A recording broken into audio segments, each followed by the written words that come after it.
It was basically about how inspired I was with you. Oh, really? I was very inspired by the conversation that you and I had. I was also inspired about how quickly you transformed into, because at first, when you first came in, you tired and fatigued and stuff like that. But then all of a sudden you started kind of getting more energy when all of us showed up, like, because it was me, Alicia, Ezed, and Jamarcus. And so we all got inspired, or we all fed off of each other's energy. And then, I got my camera out and started recording, and I'm like, yeah, we need to do this and stuff like that. And so, and what I wrote essentially was, I wanted to show my appreciation for how much of an awesome mom, an awesome person, an awesome councilwoman, and how much you try to help other people in the area, right? And that's why I wanted to basically interview you, because this is like an appreciation for you. You better not cry either. You better not cry. I'm a crybaby. So I just wanted to ask you, like, election. Right now, we're in the middle of the election. Some of the poll results are coming in, and we're doing pretty decent. Not where we expected, but that's all right though. I didn't want to talk about that. Okay. Initially, we were going to talk about that, but I said no, I don't want to do that. Let's talk about us. Okay. And so, how you feeling? I just want to know how you feeling. Just personally. I feel blessed. Mm-hmm. I do. First of all, I'm blessed because I believe God has ordered my steps. He's graced me with a wonderful husband and 4 beautiful children, and just a slew of other children that I've just taken in. Just taken in, right? I am blessed. I am absolutely blessed. I trust him. I know that he always has my back. He does, and he will. And I look to him for everything. Before I make any kind of move, Eric, before I even think that I might be able to do something, I look to him because that's who I am. You should. I think at the end of the day, he is the reason for all of this going on. And you and I talked earlier, obviously I'm not going to talk about what we discussed, but you and I talked earlier about how everything just kind of seems different now. The dynamic of life and society and stuff like that. There's so many things going on right now. All the atrocities of the world and stuff like that. But oftentimes we have to still focus on right here and right now, right? Yeah. And we need to not necessarily, we can't be of the world. We cannot be of the world, right? Exactly. And I know you would say that often, like, we can't be of the world. We have to be of what God sees, of what God does. And where did all of the faith come from? Like the faith in, I know how long you've been of the Word and how long you've been an impact on all of our lives. But where did it come from for you? Well, I grew up in a family of people who loved God. My mama was she was a soldier. Dorothy? Oh, Mama Dorothy. Yeah, she was a soldier. And I grew up in a home that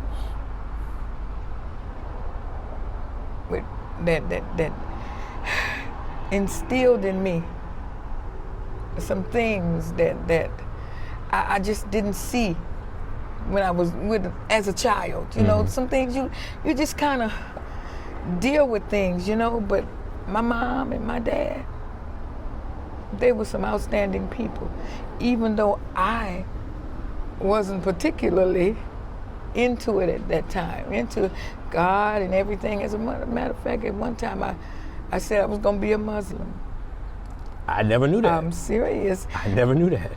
But my mom was a real stern disciplinarian, and her words to me was, in this house, we serve God.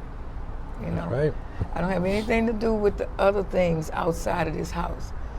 But in this house, God is our rock. And that's who you're going to be.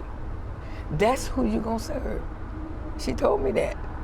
And I was like, you know, like every typical 15-year-old, I'm going to do this, I'm going to do this, you know. But when she sat me down and read me the riot act, baby, she says, this house is a house of God. You know? You see that book over there? Which was the Bible. You're going to pick that Bible up because I'm not going to have no demonic spirits up in my house. That sounds like Grandma too. That's Grandma. And she just beat that into us, so to speak. And it started to grow within me. As a little girl, I used to just read and just love to read, But then when she started instilling in me the things that God wanted us to do, I started reading the Bible. Didn't quite understand all of it. What she would do was help me with it. Right. And with that, I grew to love God and to trust Him. That's the way I feel now. Yeah. And I try to instill that in you guys and my children. Well, you have. I mean, I have big memories of being at St. Joseph, right? First starting off at Little Zion Baptist Church, moving on over to St. Joseph Baptist Church. And I remember being, I don't know, 12, 13, 14, something like that. And just being able to, and just going there and, you know, you waking us up in the morning and like, come on, you got to go to church. And I'm like, I don't want to go. And, you know, for a long time, I can probably say with confidence, we didn't really get anything out of it. Because, I mean, we were young, right? However, throughout the years, and it's fascinating because it's always, you never know the impact of something until it begins to kind of impact you later on down the line, right? And so, you know, when times were rough with me, when I had like, you know, depression and stuff like that, or things that I had going on in my life, I would begin to look at God, look towards God. And I would always go back to those moments, right? Like, you know, when Pastor Reginald, Leonard Johnson, senior pastor Leonard Johnson, and now Pastor Randy. You know, we would go in and we would have these they would have these conversations, and they would do these sermons and stuff, and I would always go back and just remember. And for a long time, I never picked up the Bible. I just recently started reading my Bible. Like, not recently, maybe about 10, 15 years.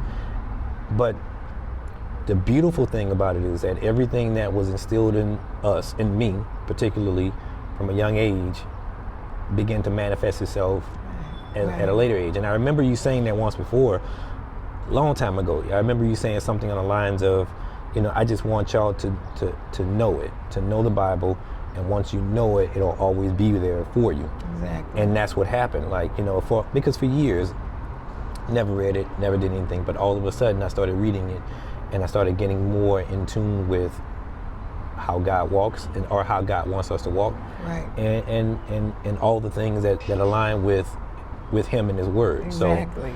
So it's fascinating how the further you try to shy away from something, the closer it becomes to you. Exactly. You know, that is absolutely true.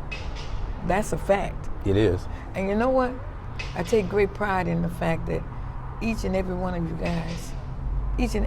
guys have a relationship with God. Yes, we do. I take great pride in that. We do. And I know that God instilled His Spirit within you, because you're such beautiful kids. You better not cry.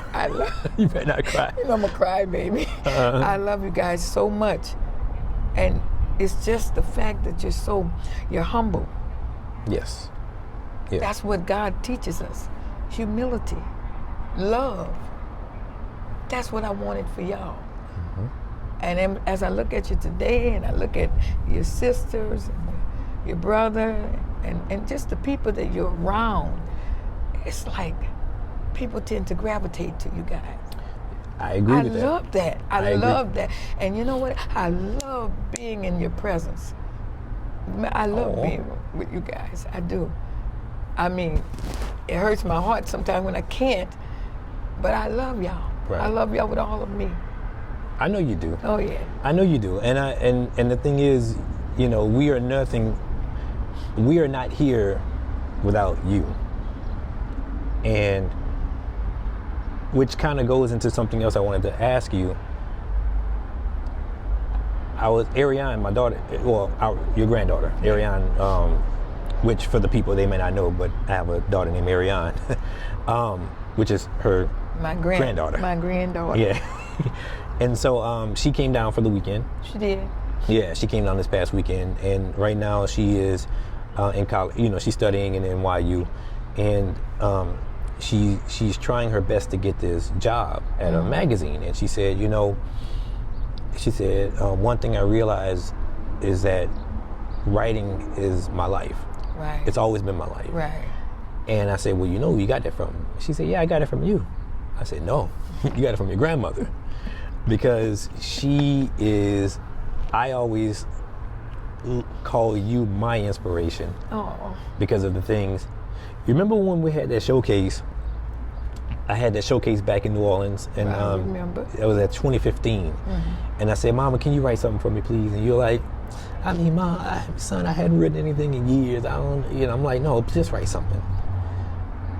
I still have that video of when you recited the poem. Oh, really? It is so good. Oh. And I don't know if you remember, but you ended up getting a standing ovation for that. Oh my goodness, that's been such a long time. That was almost 10 years ago. Yeah. Right? And so, talk to me about, one, what got you involved in wanting to write, which was instilled in me, you know, which then was instilled in Ariane. So what got you, and also in Kennedy too, because Kennedy loves to write. Yeah. So what got you involved in, or what, two questions. One, what led you to, when did you start writing? And two, what led you to start putting your feelings out on paper and writing poetry and stuff? Well, that's easy. I was a good student. I enjoyed school. I was one of those kids that really liked school. Oh, Lord. I really liked school. I know. I'm so serious. But the thing about it was, I had a lot of difficulty expressing my feelings verbally. And the things that I would see, or the things that I would think about, I put it on paper. And then it just started to resonate within me. The thing that I could write something and make me feel better. Right. You know, and like I said, as a teenager, you got a lot of things all rolling around in your head, in your mind and stuff, and I write that down. I would write it down. I'd read books, and then if I saw something in the book that I liked a lot, for the most part, I'd think about it, I'd let it resonate within me, and then I'd try to write it a different way. That's just, I know that's crazy. No, it that's sounds not crazy. But No, that's what I would do. It's almost like you're dissecting, you know, or you're breaking it down. Yeah. And you're writing things, and you're figuring out ways of rewriting it. No, that's actually, I never thought about that. That's actually kind of smart. Yeah, and I actually, in school, I actually got some awards for that. I did. Really? Oh yeah, I wrote all the time. I'm learning something new again. I did poems. I did all kinds of stories, and then it just came. It just came to me. I'd sit there, and then all of a sudden, boom. Oh, okay. I can say this, so I'll do that. In college, you know, I was not one of these people who was right out of high school and went to college. It took me some years before I decided to go to college. Right. I want to say this little thing. I remember when I got ready to do my final papers. I mean, I was all over the place. My head was just like, it just felt like a big bubble. Okay. Right. And it was like, I have got to finish this. I got to do this, because you had to write what on the subject that they showed you. You pick a subject that from the list, and you had to write something, and then they would decide whether or not what you wrote, my instructors, whether or not what you wrote was appropriate or whatever. So I sat there, and I remember it like it was yesterday. I sat down in the classroom while we were having our departmental test, and it was like I had a blank. It was blank, and all of a sudden I said, God, I need your help. I need you to help me. Mm-hmm. I can't think. I couldn't concentrate because there's so many things. Because of you're right going on, yeah. And then it was like I heard this voice. It was like this voice, you don't give up. You can do this. You got this. And then all of a sudden, Eric, I promise you, the words just start to flow. And I wrote and wrote and wrote and wrote, and I wrote 4 different subjects on 4 different subjects. Wow. On 4 different subjects. Wow. And I passed my departmental. I passed it. Right. And of course, at the end of the day, I was the one who had the highest average in my class. It just came to me. Wow. And that is why I say I tried to instill God. You guys talk about God, and that you guys allow God to resonate within you, Mm-hmm. That's where I think it came from. I think it came from the fact that I prayed and I asked God to help me, and He did. Wow. And even now, when I write, before I write, I start praying. Before I try to write something for someone else, I pray. Right. And then all of a sudden, I get this sense of peace. And it just goes. I don't know. And I'll sit there, and the words just flow. They just flow. I can attest to that. It's the same way for me, because in the event if there is something I need to write, also, I'll stop for a minute, because like you, my mind gets convoluted with all kind of things, a little bit of anxiety here and there and stuff like that. That's why when I told you earlier, I had something I was trying to figure out. Okay, what do I want to say? And I said, well, I kind of want to talk. I don't know. No, I don't want to talk about that. No, let me talk about. No, I don't want to talk about that either. And I said, okay, stop. Just get it out. Just write something. And I did. And that's when I started writing about you. Oh. I started writing what I had to say about you. And so I can attest to that, because the exact same thing happens to me. The same thing happens to Ariane as well. Yeah. Yeah, she said that sometimes it'll just come to her. Like it just flows. Like, and once it starts, it before you know it, 30 minutes, 45 minutes pass, and you're still writing. You're still writing. Yeah, you don't even realize it. So. And it's still coming. Yeah, and it's still coming out. Yeah. Yeah, I know. Wow. I know. That's beautiful. It's beautiful. But now I understand why. Because people would ask me, yo, Eric, it just seems like you just make these stories out of thin air. And I'm like, well, I do. And, some people ask, well, is this based on something that you have going on in your current life? And I'm like, no, I come up with an idea, I come up with a concept or whatever, I sit down for a minute, and all of a sudden it just starts flowing. It starts to flowing. Yeah. So. And isn't it beautiful? It is. It really is. And then when you read it yourself, oh my God! When you read it yourself, it's like, whoa! Like, I can't believe I did this. I'm like, oh my goodness! And I tell you, I can remember so vividly some of the things I wrote about. And I'm not going to keep you, but I wrote about the in Southern University. I wrote about the tombs in the back near the water and stuff like that.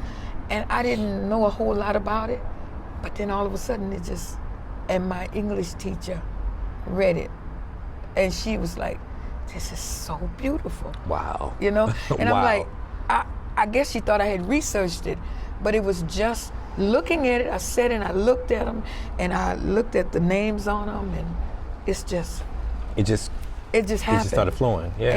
And God is, I know God is the author of my faith. That's right. He is. That's right. He is. And that is why I tried to raise you guys in the same way. And you have. Teach you guys. You have. about God. It's important. It is. It really is. And you've, the beautiful thing is that you've taught all four of us, five of us, including DeShannon, six of us, including Jazz. Said you Jazz, this, quite a, yeah. You quite right. a few of us. You know, you've taught all of us the same, like that same method, that same message. Allow God to order your steps, right? Right, Allow God to handle those steps for you. Let God take care of it for you. You sit back and you let it go. It reminds me of something that that somebody said before. The idea of having, like, whenever you have something in your hand, right? And God is like, look, like, open your hand because I'm trying to give you something. But you have, like, let's just say you have a silver dollar in your hand. And you're like, I have a silver dollar in my hand. I don't want to let it go. Right. But God is like, look, open your hand. Let me give you this. Open your hand. And you're like, no, I don't want to let it go. But the moment you let it go, he ends up giving you $1 million in your hand. So, you're right. you know, it's that idea of knowing once you stop and just allow God to work like he's supposed to, then everything else will work out like it's supposed to. So, thank you, Mama. You're so calming. You help me to calm too. That's what it's here for. That's what I'm here for. Yeah. That's what I'm here for. I love you, son. I love you too. And for those who don't know, this is my mom, Wanda Jones. So, hey.